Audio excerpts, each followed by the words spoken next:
बिस्मिल्लाहिर्रहमानिर्रहीम। Class 10th। आज हम पढ़ेंगे चैप्टर 5। चैप्टर 1 2 3 4 हम पढ़ चुके थे। आज हम पढ़ेंगे चैप्टर 5। दैट इज चैप्टर 5 का क्या नाम है? Set and function. Set and function हम लोग पढ़ चुके थे चैप्टर 1 और 2 वीडियो के थ्रू। चैप्टर 3 और 4 हम लोग क्लास में डिस्कस कर चुके थे और कुछ हम लोगों ने थ्योरम पढ़े थे। तो आज हम फिर पढ़ेंगे इंशाल्लाह सेट एंड फंक्शन। तो सेट एंड फंक्शन पे हम बात करेंगे।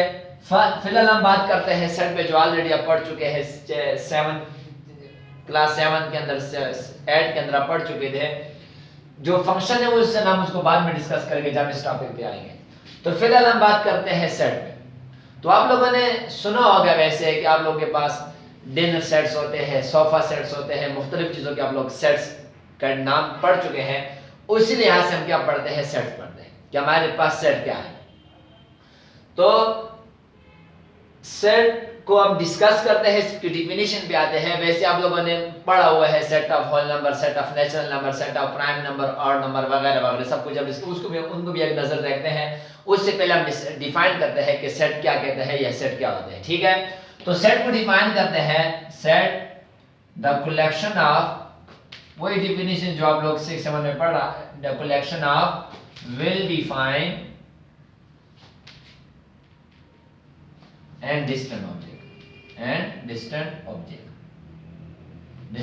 objects is called set। Set को कैसे डिफाइन करते हैं? Collection of well defined and distant object। यहां पे अब दो वर्ड है, well defined and distant। बाकी बात तो आपको समझ आ रही है कि हमारे पास well defined and distant object की जब कलेक्शन, जब हम ऑब्जेक्ट को कलेक्ट करते हैं तो हमारे पास क्या कहलाता है? सेट। अब यहाँ पे जो डिस्टेंट है, अब ये आसान वर्ड है। डिस्टेंट का मतलब होता है डिफरेंट। डिस्टेंट का क्या मतलब होता है? डिफरेंट। पहली बात क्या है? डिस्टेंट। Distinct means different. के no two element of a set are identical. के सेट्स के अंदर कभी भी दो आइडेंटिकल या सेम एलिमेंट्स नहीं आ सकते। ठीक है, क्योंकि सेट की डिफिनीशन ये कहता है कि हमारे पास सेट्स के एलिमेंट को क्या होना चाहिए? डिफरेंट होना चाहिए। फॉर एग्जांपल डिस्टेंट को अगर मैं बात करता हूं, मैं लिखता हूं a इज इक्वल टू 1 2 3 4। अब दिस इज सेट। क्यों? 1 2 3 4 चार मुख्तलिफ मेंबर्स है इसके। ठीक है, ये सेट है। सेट को हम डिनोट करते हैं कैपिटल अल्फाबेट के साथ। और सेट्स के एलिमेंट ये हमारे पास क्या कहलाते हैं? एलिमेंट्स ऑफ द सेट या मेंबर ऑफ द सेट। 1 2 3 4। अब 1 2 3 4 चार डिस्टेंट या चार मुख्तलिफ आपके पास क्या है? ऑब्जेक्ट है, या चार मुख्तलिफ आपके पास नंबर है। अब ये मेरे पास क्या है? सेट। अब डिस्टेंट का क्या मतलब? फॉर एग्जांपल मैं लिखता हूं a is equal to 1 2 2 3 4। This is not a set. क्यों नॉट अ सेट? क्योंकि सेट कहता है कि डिस्टेंट ऑब्जेक्ट होना चाहिए। यहां पे हमने क्या कर दिया? 2 को रिपीट कर दिया कि सेट के अंदर रिपीटिशन अलाउड नहीं है। सेट के अंदर रिपीटिशन अलाउड नहीं है कि सेट का हर मेंबर दूसरे से क्या होना चाहिए? डिफरेंट होना चाहिए। इसको कहते हैं डिस्टेंट। क्या हमारे पास सेट क्या होता है? Collection of well defined and distant object. तो डिस्टेंट का मतलब है कि सेट्स के एलिमेंट्स एक दूसरे से क्या होना चाहिए? डिफरेंट होने चाहिए। ठीक है, अगर हम एक और एग्जांपल ले, अगर आपसे कोई कहे कि आप लोग बनाए सेट, मैं लिखता हूं a is equal to the sets of words, the set of words in the letter, the set of letters in the word। कौन से वर्ड के अंदर? in the word मैं लिखता हूं मैथमेटिक्स। अब कहता है कि मैथमेटिक्स के जो वर्ड्स हैं इनका एक सेट बनाए। अब इसका सेट कैसे बनेगा? a इज इक्वल टू, अब यहां पे देखें m, पहले m लिखा, फिर मेरे पास क्या है? a लिखा, फिर मेरे पास क्या है? t, फिर मेरे पास क्या है? h, फिर मेरे पास क्या है? e, फिर दोबारा देखें यहाँ पे m आ रहे हैं, m रिपीट हो रहे हैं। तो हम सेट के अंदर रिपीटिशन नहीं कर सकते, तो हम क्या लिखेंगे? m को दोबारा नहीं लिखेंगे। फिर a भी दोबारा नहीं आएगा, t भी दोबारा नहीं आएगा, फिर i आएगा, फिर c आएगा और फिर x आएगा। ठीक है, तो मैथमेटिक्स MATHEICS। तो ये मेरे पास क्या बन जाएगा? मैथमेटिक्स का जो वर्ड है उसके लेटर का सेट बन जाएगा। ठीक है, अब आप लोग मेरे ख्याल में डिस्टेंट को समझ चुके हैं कि डिस्टेंट का क्या मतलब है।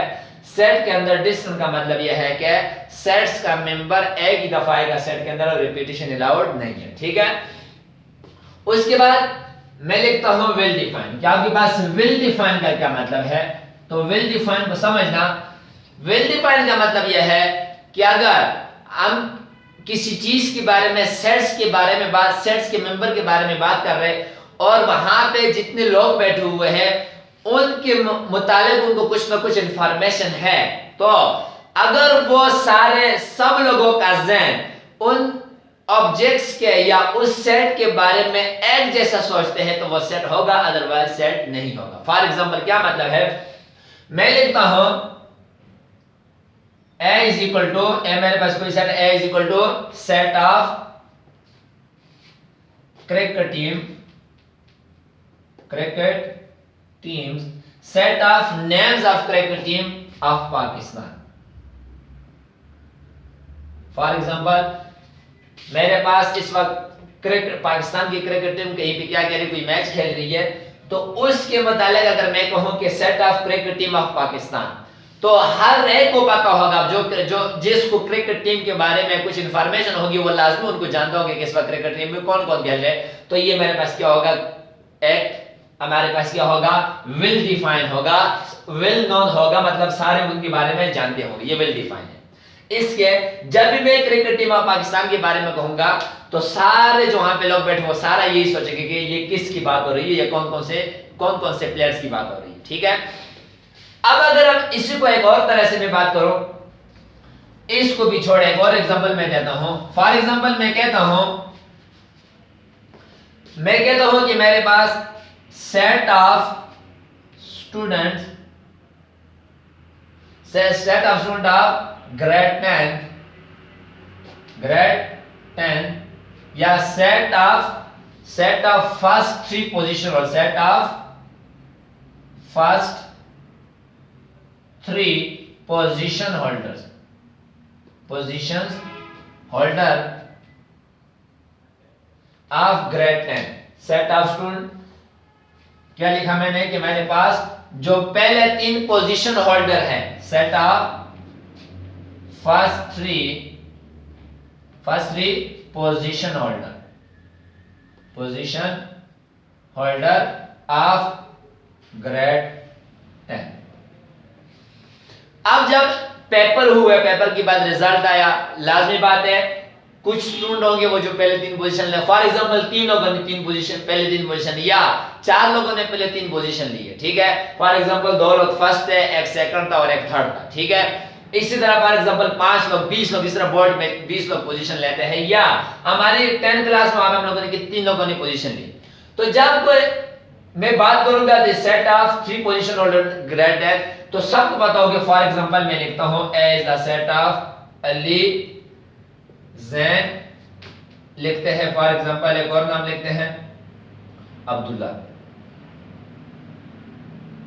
ठीक है, जैन अली अब्दुल्ला। अब सब जब भी मैं बात करूंगा कि ग्रेड 10 के पोजीशन होल्डर के नाम, तो जितने भी लोग बैठे होंगे जिनको ये इंफॉर्मेशन होगी कि किस किसने पोजीशन होती, सबके जहन में आ जाएगा और ये नाम सबके जहन में आ जाएंगे। तो इसको कहते हैं वेल डिफाइन, जिसके मुतालिक जो लोग बैठे हुए वो सारे जोन एक जैसा सोचे। जैसे ही मैंने कह दिया कि पोजीशन होल्डर 10 क्लास के, तो सबके जहन में आ जाएगा कि पोजीशन किस किसने दी थी, ठीक है। अब जो सेट नहीं होगा वो कैसे होगा, फॉर एग्जांपल अब मैं कहता हूं, मैं लिखता हूं इसी सेट के कि जो सेट नहीं वो कैसे होगा। फॉर एग्जांपल मैं लिखता हूं सेट ऑफ इंटेलिजेंट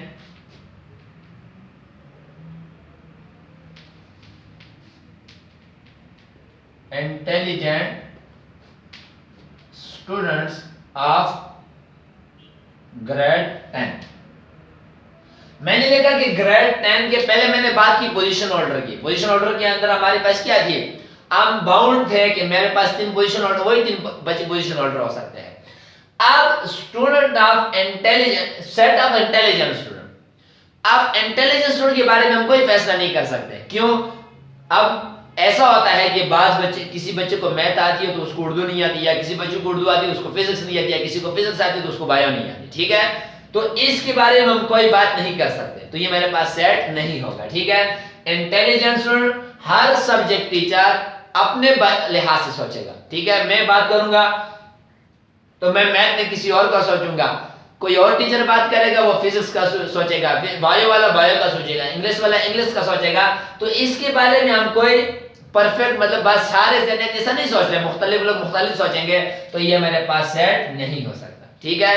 इसी तरह फॉर एग्जाम्पल अगर मैं टीचर की बात करूं, एक स्कूल में 50 टीचर पढ़ा रहे और अगर मैं कहूं कि the set of good teacher, set of good teacher, तो मुख्तलिफ लोग मुख्तलिफ तरीकों से पढ़ाते हैं, मुख्तलिफ बच्चों के लिहाज से मुख्तलिफ बच्चे मुख्तलिफ टीचर के लिए मुख्तलिफ सोचते हैं, तो इसलिए हम ये सेट नहीं हो सकता। ठीक है। या मैं अगर बात करूं the set of good peoples in the world, दुनिया में जो अच्छे लोगों का सेट, तो मुख्तलिफ लोग मुख्तलिफ लिहाज से सोचते हैं कि इसका कोई भी परफेक्ट सारे लोग एक जैसा नहीं सोचते, तो इसलिए हमारे पास सेट नहीं होता। ठीक है। तो आपको वेल डिफाइंड वर्ड भी समझ आया होगा कि collection of well defined and distinct object, कि हमारे पास वेल डिफाइंड मींस कि अगर कुछ लोग हैं जो किसी भी मतलब ऑब्जेक्ट या किसी सेट्स के बारे में लिटिल बिट इंफॉर्मेशन रखते हैं, जब उनके बारे में बात की जाए सारे लोग एक जैसा सोचे, तो हमारे पास क्या होता है, वेल डिफाइंड। एंड डिस्टिंक्ट भी के सेट्स के मेंबर के भी सेट्स के दो एलिमेंट या सेट के अंदर रिपीटेशन अलाउड नहीं होती। ठीक है। उसके बाद हमारे पास मुख्तलिफ किस्म के सेट्स होते हैं, या सेट को हम तीन पहले बात कर लेते हैं, ये बहुत लंबी चौड़ी बात है। ठीक है। जितना देखते हैं जितना हमने पढ़ लिया। ठीक है। तो सेट को हम तीन तरह से लिखते हैं। एक होता है प्रेजेंटिंग ऑफ सेट या representation of set, representation of set या राइटिंग अ सेट। सेट्स को तीन लिहाज से तीन तरह से लिखा जाता है। सबसे पहले होता है टेबुलर फॉर्म, टेबुलर फॉर्म या टेबुलर रिप्रेजेंटेशन। अब टेबुलर फॉर्म में क्या होता है, अगर सेट्स के एलिमेंट्स को बाकायदा लिखा जाए, सेट को ब्रेसेस मतलब मीडियम ब्रैकेट के अंदर बंद किया जाए, उनके दरमियान कामा डाला जाए, तो इसको हम क्या कहते हैं, this is called tabular. For example मैं लिखता हूं A is the set of first 10 natural number, first 10 natural number. पहले जो 10 नेचुरल नंबर उनके बारे में अगर मैं सेट लिखूं a इज इक्वल टू, अब ये मेरे पास इंग्लिश का एक जुमला लिखा था, इसको कहते हैं डिस्क्रिप्टिव फॉर्म। इसको बाद में बात करते हैं। जब ये तुम्हारे तमाम के तमाम एलिमेंट लिखे जाए, उनके दरमियान कामा डाला जाए, तो हम इसको क्या कहेंगे, और ब्रेसेस के अंदर बंद किया जाए, तो ये हमारे पास कौन सा फॉर्म होगा, टेबुलर। फॉर एग्जांपल अब मैं लिखता हूं set of first natural number 1 2 3 4 up to 10। अब देखें ब्रेसेस डाले हुए हैं, मीडियम ब्रैकेट जिसको ब्रेसेस कहते हैं, एलिमेंट्स बकायदा आपको नजर आ रहे हैं, उनके दरमियान कामा है, तो इसको हम क्या कहते हैं, दिस इज टेबुलर फॉर्म। कौन सा फॉर्म है, टेबुलर फॉर्म। ठीक है। बहुत सारे एग्जांपल आपके पास हो सकते हैं। फॉर एग्जांपल मैं एक और लिखता हूं set of vowels of English alphabet, set of vowels of English alphabet, English alphabets. English alphabets के अंदर आप सबको पता है कि वॉवल्स क्या होते हैं। मैं लिखता हूं a इज इक्वल टू, अब मैं वॉवल सारे लिखता हूं, क्या कौन कौन से वॉवल होते हैं, a e i o u, ये मेरे पास वॉवल्स का सेट है। ठीक है।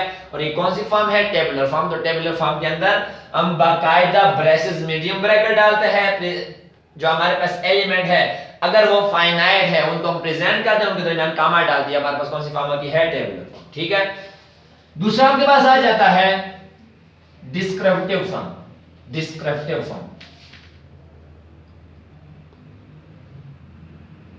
Descriptive form. अब डिस्क्रिप्टिव फॉर्म कौन सी फॉर्म होती है, नाम इसी जाहिर है, डिस्क्रिप्टिव, डिस्क्राइब में डिस्क्राइब, डिस्क्राइब आपको पता है डिस्क्राइब में बयान करना। ठीक है। इंग्लिश का वर्ड है डिस्क्राइब। अब डिस्क्रिप्टिव फॉर्म में क्या करते हैं, हम बाकायदा एलिमेंट्स को प्रेजेंट करने के बजाय हम एक इंग्लिश का सेंटेंस लिखते हैं, वो सेंटेंस सारे के सारे एलिमेंट्स को क्या करता है, प्रेजेंट करता है। फॉर एग्जांपल मैं लिखता हूं a is equal to, for example मैं लिखता हूं 2 4 6 8 10। अब ये कौन से नंबर है, इवन नंबर है। कौन सा नंबर है, इवन नंबर। कितने इवन नंबर, 1 2 3 4 5, पहले 5 इवन नंबर है। अब अगर ये मेरे पास कौन सी फॉर्म है, ये टेबुलर फॉर्म है, इसको मैं इंग्लिश के जुमले में लिखना चाहूं तो क्या लिखूंगा, a is equal to the set of first 5 even number, first 5 even number, first 5 even number या फर्स्ट 5 पॉजिटिव वन। जब नंबर बोल दिया तो नंबर हमेशा पॉजिटिव होंगे, ठीक है। अगर मैं बोलता है कि इंटीजर, तो इंटीजर में पॉजिटिव और नेगेटिव सारे आ जाते हैं, ठीक है। जब नंबर ही बोल दिया तो ये मेरे पास कौन सा नंबर है, पॉजिटिव नंबर, ठीक है। तो ये मेरे पास कौन सी फॉर्म है, अब ये डिस्क्रिप्टिव फॉर्म है क्योंकि इंग्लिश के जुमले में बयान किया हुआ है, ठीक है। इसी तरह अगर मैं कहता हूं फॉर एग्जांपल, बहुत सारे एग्जांपल है, ठीक है। सेट ऑफ, वही अगर वोवेल्स वाले हम बात करें, ठीक है, या हम कहते हैं कि the set of days in week या set of months in year वगैरह वगैरह, फिर उनको मैं बाकायदा उसमें लिख दूं, किस में लिख, इंग्लिश के जुमले में लिख दूं, तो मेरे पास कौन सी फॉर्म होगी, टेबुलर फॉर्म होगी, डिस्क्रिप्टिव फॉर्म होगी, ठीक है। उसके बाद आपके पास लास्ट है सेट बिल्डर फॉर्म। कौन सी फॉर्म है, सेट बिल्डर फॉर्म। तो सेट बिल्डर फॉर्म के अंदर हम क्या करते हैं, एक जनरल वेरिएबल x को डिक्लेयर करते हैं जो तमाम एलिमेंट को प्रेजेंट करता है, ठीक है। उन तमाम एलिमेंट्स में कॉमन प्रॉपर्टी होती है। फॉर एग्जांपल कॉमन प्रॉपर्टी क्या कि अगर नेचुरल नंबर है तो सारे क्या होंगे, नेचुरल नंबर होंगे। नंबर ऑफ डेज होंगे तो सारे क्या होंगे, नंबर ऑफ डेज होंगे, ठीक है।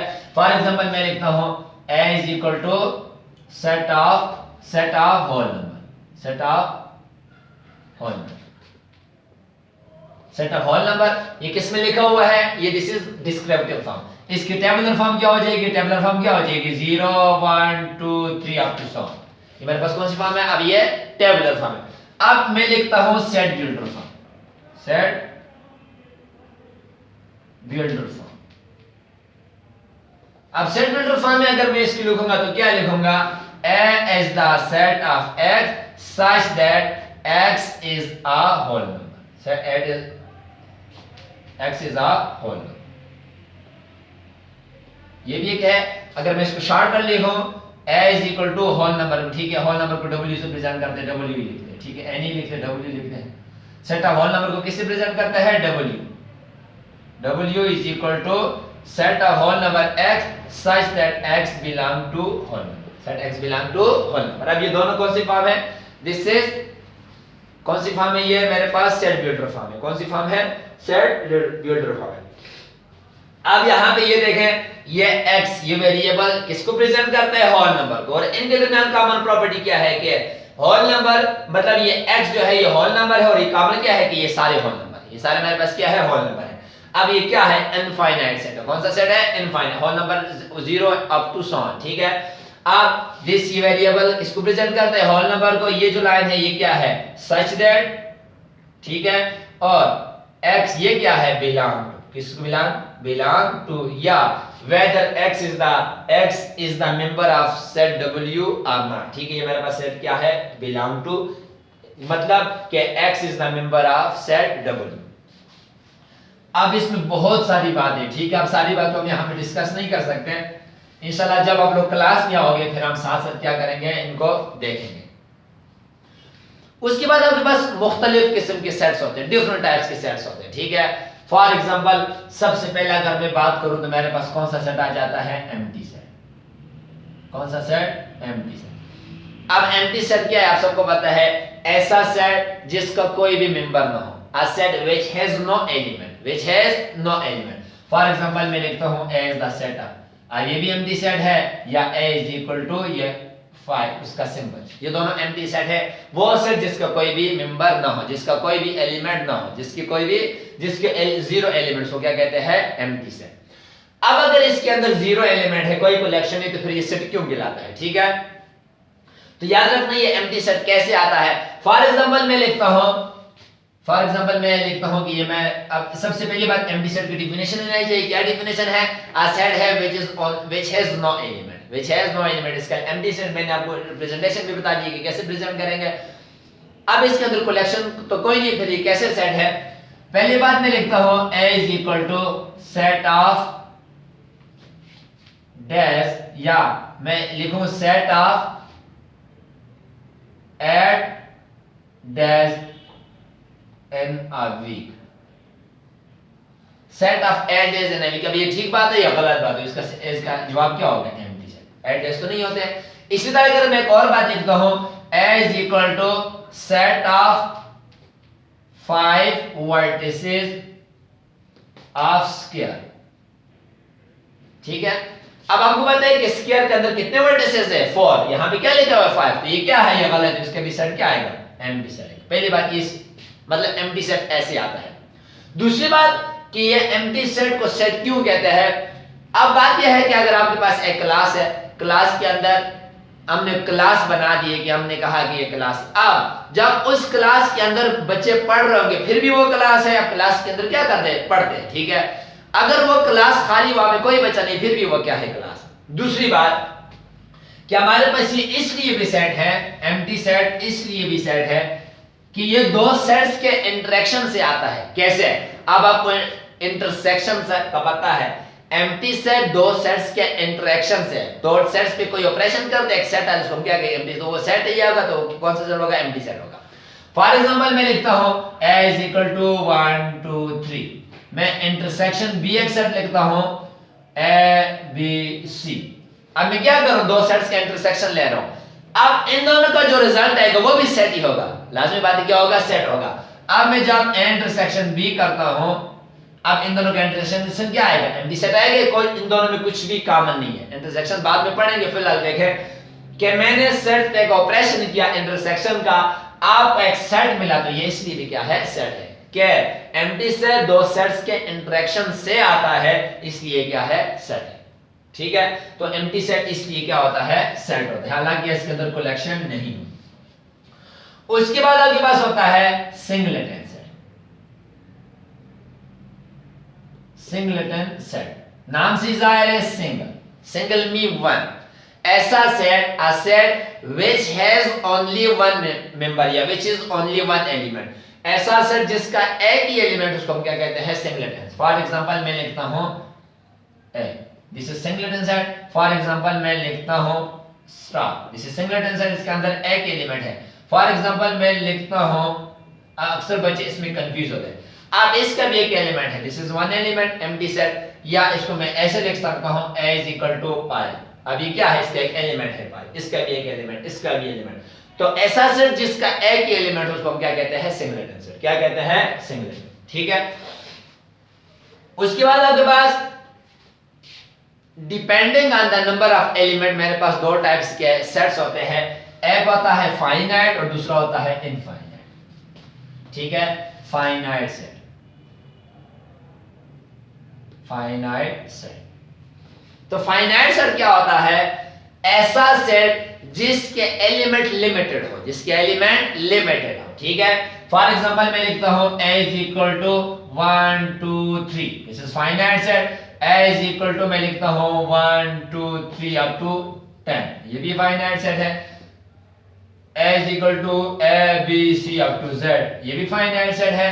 मैं लिखता हूं a is equal to 1 2 3 up to 10,000 या 1000, ये भी फाइनाइट है। वो सेट जिसके एलिमेंट लिमिटेड हो, या वो सेट जिसका आखिरी एलिमेंट हमें मालूम हो, ऐसे सेट को कहते हैं फाइनाइट, ठीक है।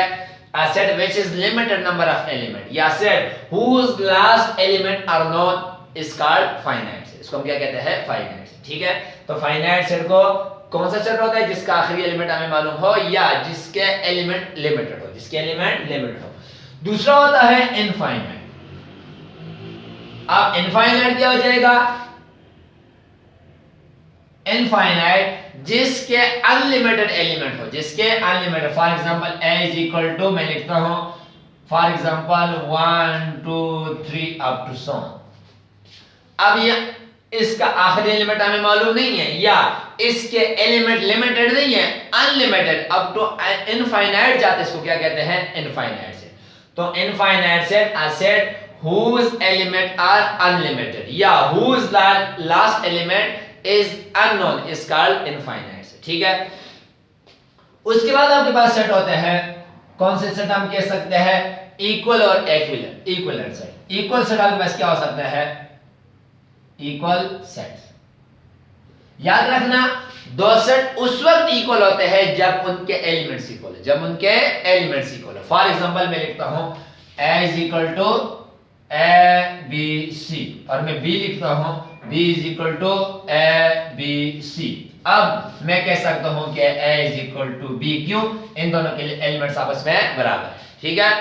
a के बराबर b b c के बराबर। फॉर एग्जांपल अब ऑर्डर मेंटेन जरूरी नहीं, ठीक है। फॉर एग्जांपल मैं लिखता हूं c is equal to 1 2 3 4 5, और यहां पे मैं लिखता हूं d is equal to 2 1 3 4 और 5। अब ये दो भी बराबर है, इसके एलिमेंट 1 2 3 4 2 1, इसके एलिमेंट 1 2 3 4, ये दोनों आपस में क्या है, बराबर हो। तो मैं लिख सकता हूं कि C is equal to D। या अगर मैं लिखूं दो और सेट इक्वल सेट्स की, अगर मैं एग्जांपल लूं, अगर मेरे पास मुझे कहा जाए set of letters of words of word heart, heart दिल, जो आपका हार्ट है दिल, इसके वर्ड्स का लेटर। इसी तरह मैं लिखता हूं सेट ऑफ लेटर्स, दूसरा क्या होगा, अर्थ। ये दोनों भी आप इक्वल सेट है। फॉर एग्जांपल पहले को मैं नाम देता हूं A is equal to heart के अंदर कौन कौन से हैं, HEART, और मैं बी लिखता हूं वो क्या है, अर्थ। अर्थ के अंदर भी क्या क्या आता है, EART और H। अब देखें AERTH, AERT, ये दोनों आपस में बराबर है, तो मैं लिख सकता हूं कि A is equal to B। तो आप लोगों ने क्या समझा कि इक्वल सेट कौन से सेट होते हैं, जिनके मेंबर आपस में बराबर हो, जिनके मेंबर बराबर हो, इक्वल हो, उसको क्या कहते हैं, इक्वल सेट। इक्वल के बाद होता है इक्विवेलेंट। इक्वल के बाद आपके पास इक्विवेलेंट सेट क्या होते हैं,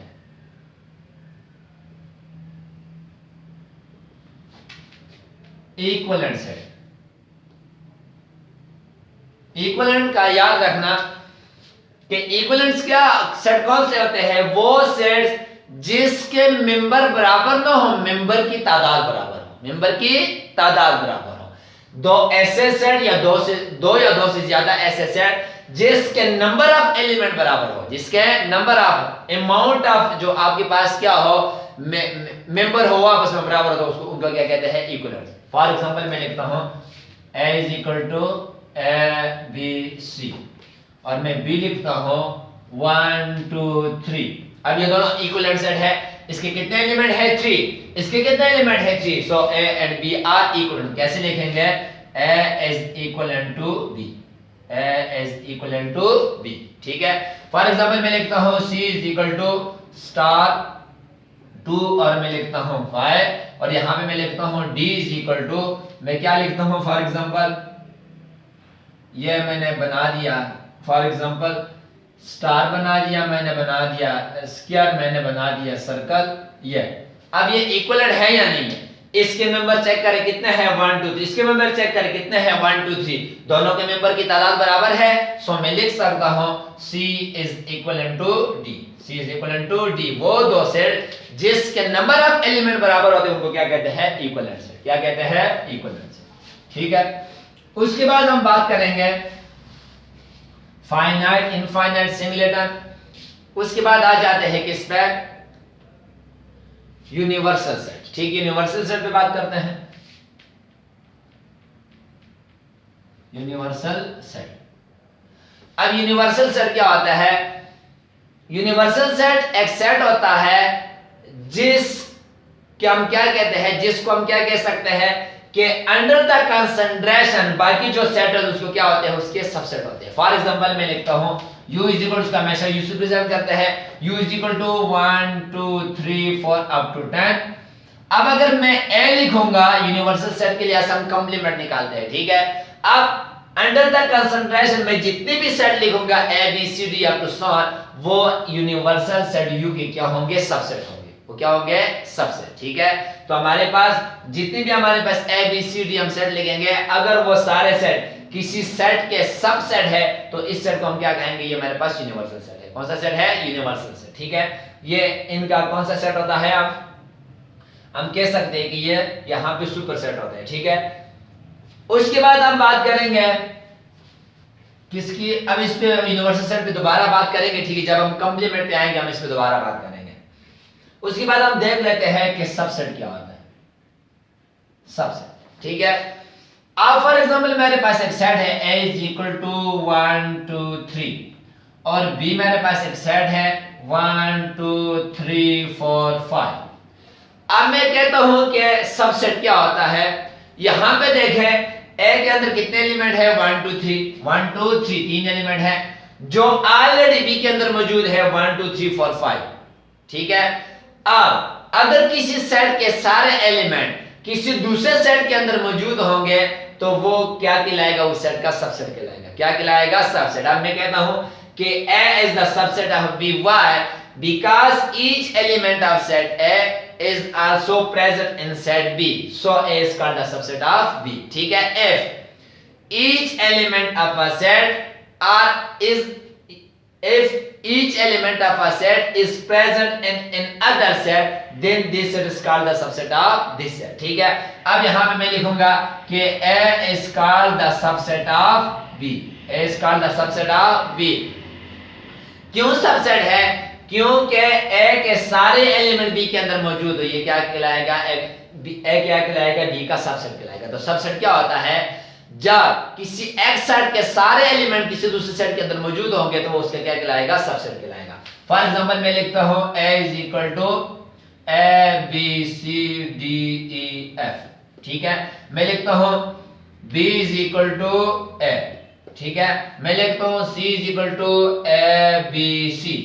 अब मैं लिखता हूं कि क्या B A का सबसेट है। क्यों? B के कितने एलिमेंट है, A, जो ऑलरेडी A के अंदर मौजूद है, सो हम कह सकते हैं कि B is a subset of A। इसी तरह C के अंदर A B C which are also present in set A, so C is called the subset of A। ठीक है, हमारे पास क्या कहलाएगा, A का सबसेट कहलाएगा। अब किसी भी सेट के सबसेट को निकालने का क्या फार्मूला होता है कि किसी सेट के कितने सबसेट पॉसिबल है। ठीक है, फॉर एग्जांपल मैं लिखता हूं A B C। अब याद रखना यहां पे जो कितने एलिमेंट है, टोटल 3, इसको हम प्रेजेंट करते हैं n के साथ, 1 2 3। यहां पे n कितना है, 3।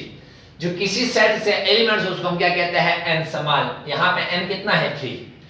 अब किसी भी सेट के कितने सबसेट पॉसिबल, इसके लिए फार्मूला होता है। क्या फार्मूला होता है, 2 power n। 2 power n to find the number of subset of a given set. ये गिवन सेट है, इसके कितने सबसेट पॉसिबल है, 2 पावर n।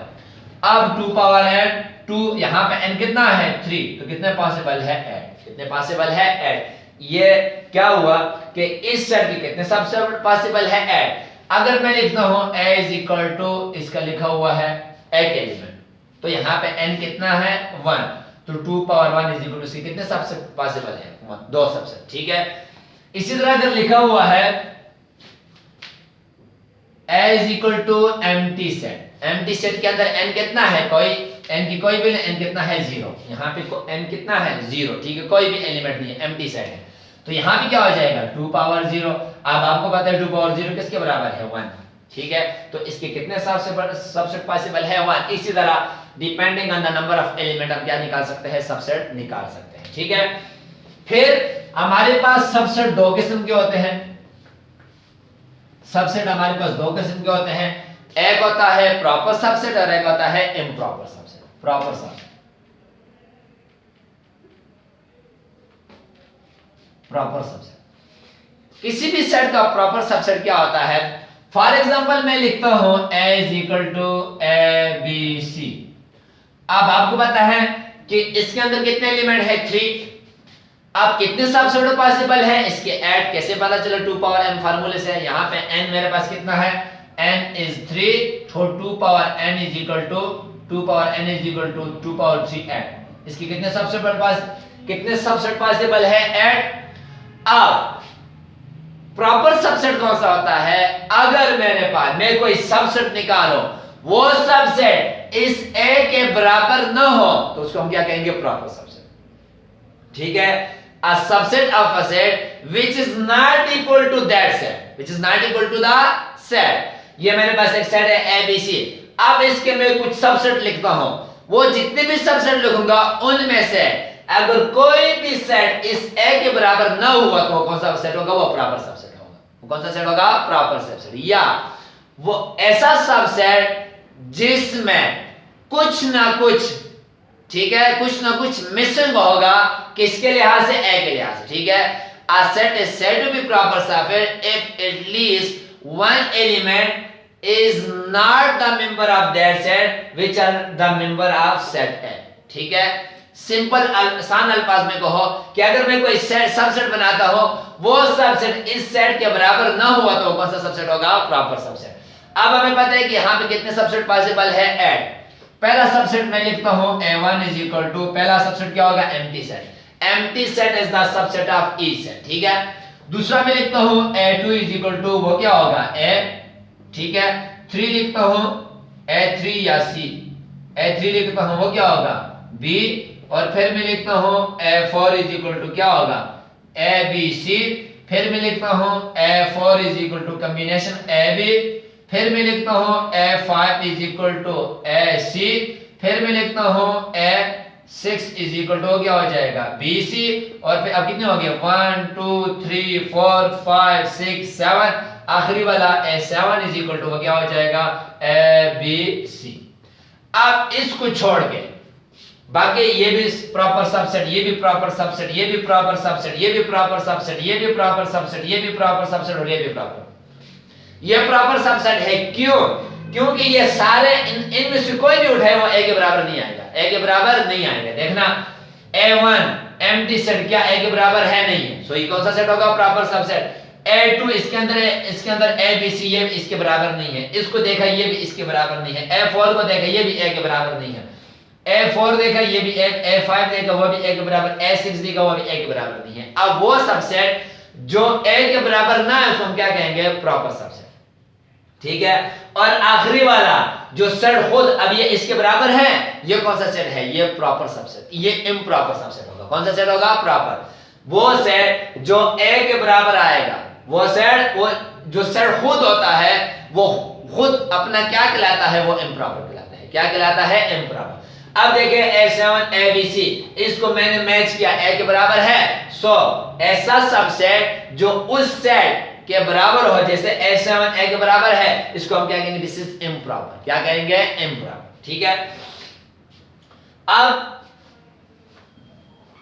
अब लोगों ने क्या पढ़ा कि प्रॉपर सबसेट वो सबसेट होता है जिसके अंदर कुछ ना कुछ मिसिंग हो, जो सेट A के अंदर, सेट A के अंदर अगर कुछ है उनमें से अगर कोई भी चीज मिस कर दी तो वो प्रॉपर सबसेट बनाएगा। सिंपल, जब मैं सबसेट निकालता हूं, वो जो सबसेट निकालूंगा अगर वो ओरिजिनल सेट के बराबर ना आए तो वो प्रॉपर सबसेट होगा, और वो सबसेट जो A के बराबर आएगा, ओरिजिनल सेट के बराबर आएगा, तो वो क्या होगा, इम्प्रॉपर सबसेट।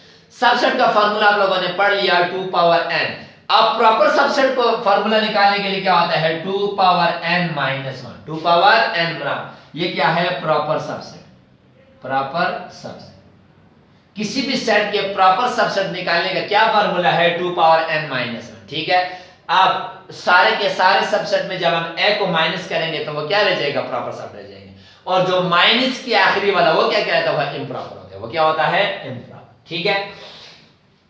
इस पे हम क्लास में दोबारा डिस्कशन करेंगे, ऐसी मुश्किल कोई बात नहीं, ठीक है। उसके बाद लास्ट आपके पास होता है power set. Power set, power set कैसे डिफाइन करते हैं, a set that contain all the subset of a set, that contain all the subset of a set is called power set, ठीक है। मैं लिखता हूं, मेरे पास एक सेट है A is equal to AB, AB एक सेट है। आपसे कहा जाए कि A का पावर सेट निकालो तो हमें चाहिए power set of A, power set of A। अब पावर सेट क्या होता है, power set is a set which contain all the subset of a given set।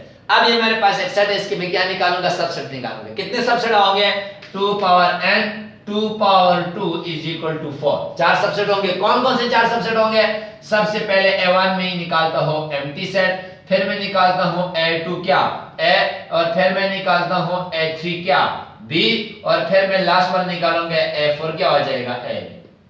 अब इनमें से आपको पता है, इसको छोड़ के ऊपर वाले दिस आर प्रॉपर सबसेट। ये क्या है, प्रॉपर सबसेट। क्यों, ये भी A के बराबर नहीं है, ये भी A के बराबर नहीं है, ये भी A के बराबर, ये प्रॉपर सबसेट है, और चूंकि A भी A के बराबर है, ये क्या है, इम्प्रॉपर सबसेट, ठीक है। अब ये तमाम के तमाम सब सारे के सारे सबसेट जब मैं एक सेट के अंदर लिखूंगा, P of A is equal to, अब मैं इसको एक सेट के अंदर लिखता हूं, सबसे पहले एम्प्टी सेट, फिर A, फिर B, और फिर AB, ये। अब इसको क्या कहेंगे, this is power set, this is power set. Power set एक ऐसा सेट होता है जो किसी भी सारे सबसेट पे मुश्तमिल होता है, किसी भी सेट सबसेट के किसी भी सेट के सारे सबसेट। अब ये ए के सारे सबसेट है, जब मैं इसका एक सेट बनाऊंगा तो वो क्या कहलाएगा, उस सेट का सब पावर सेट कहलाएगा। क्या कहलाएगा, पावर सेट। ठीक है, कोई मुश्किल बात हम लोगों ने नहीं पढ़ी, पहले से आप लोग सब कुछ पढ़ चुके थे। तो बाकी कोई बात हुई पूछ लेना, हम इसको इस पे डिस्कशन कर लेंगे। एक बात मैं आपको और बताऊं कि why empty set is called the subset of average set. For example मैं लिखता हूं a is equal to ab। अब मैं लिखता हूं a1 मैंने लिखा एम्प्टी सेट। मैं एक और लिखता हूं a2, ठीक है। मैं एक और लिखता हूं a3, वो क्या हो जाएगा b। एक मैं और लिखता हूं a4 is equal to a2। यही सारे पास, इसके कितने सबसेट पॉसिबल है, 4 मैंने लिख दिए। अब मैं इसकी बात करता हूं a2। Why A2 is called the subset of A? अब सबसेट क्या होता है, अगर किसी सेट के तमाम एलिमेंट, जैसे यहां पे A2 का कितने एलिमेंट है A, वो ऑलरेडी ऊपर वाले सेट के अंदर मौजूद है, इसको ABC कह देते हैं। यह हो जाएगा B, C, D और E। अब मैं कहता हूं कि C is called the subset of A because each element of set C is also the member of set A. That is why C is called the subset of A. C A का subset है, पता है। D हमारे पास A का subset है, क्यों, D के सारे एलिमेंट A के अंदर मौजूद है। इसी तरह E जो है वो A का सबसेट है, क्यों, क्योंकि E के सारे एलिमेंट A के अंदर मौजूद है। अब इनमें से 1 2 3 ये प्रॉपर सबसेट है, क्योंकि इनमें कोई भी A के बराबर नहीं है, और E चूंकि A के बराबर है, ये क्या होगा, वो इम्प्रॉपर सबसेट होगा। अब हमने कहा कि C A का सबसेट है, क्यों सबसेट है, क्योंकि C के सारे एलिमेंट A के अंदर मौजूद है। अब एम्प्टी सेट के लिए हम क्यों कहते हैं कि यह सबसेट है, जरा इस पर गौर करो। ये जो मैं कहूंगा, मैं लिखता हूं कि ऐसा कुछ भी नहीं है, ऐसा कोई नंबर नहीं है जो C में हो और A में ना हो, जो C में हो और A में ना हो। क्या कहा मैंने, कि ऐसा कोई नंबर नहीं है जो C के अंदर है और A के अंदर नहीं है। A ये है, ठीक है। यहां पे मैं नंबर लिख देता हूं 1 2। अब पहले क्या हो जाएगा 1, यहां पे मैं लिखता हूं 2, यहां पे मैं लिखता हूं 1 2। अब जरा देखें, मैं कहता हूं कि C के अंदर ऐसा कोई नंबर नहीं है जो A के अंदर ना हो। ऐसा कोई भी, ऐसी कोई चीज नहीं है जो C के अंदर हो और A के अंदर ना हो। 1 यहां पे भी है, यहां पे भी है। इसी तरह D के लिए देखें, ऐसा कोई चीज नहीं है जो D के अंदर हो और A के अंदर ना हो। ऐसी कोई चीज नहीं है जो E के अंदर हो और A के अंदर ना हो। बिल्कुल इसी तरह ऐसी कोई चीज नहीं है जो B के अंदर हो और A के अंदर ना हो। That is why B is called the subset of A. B is called the subset of A. इस बात के लिहाज से हम क्या कहते हैं कि हमारे पास क्या है, सबसेट। ठीक है, किसी को कोई मसला हुआ दोबारा डिस्कस कर लें। आज आप लोगों ने क्या पढ़ा कि व्हाट इज सेट। तो सेट के लिहाज से हमने पढ़ा कि सेट क्या होता है, collection of well defined and distant object. Collection of well defined and distant object, ठीक है।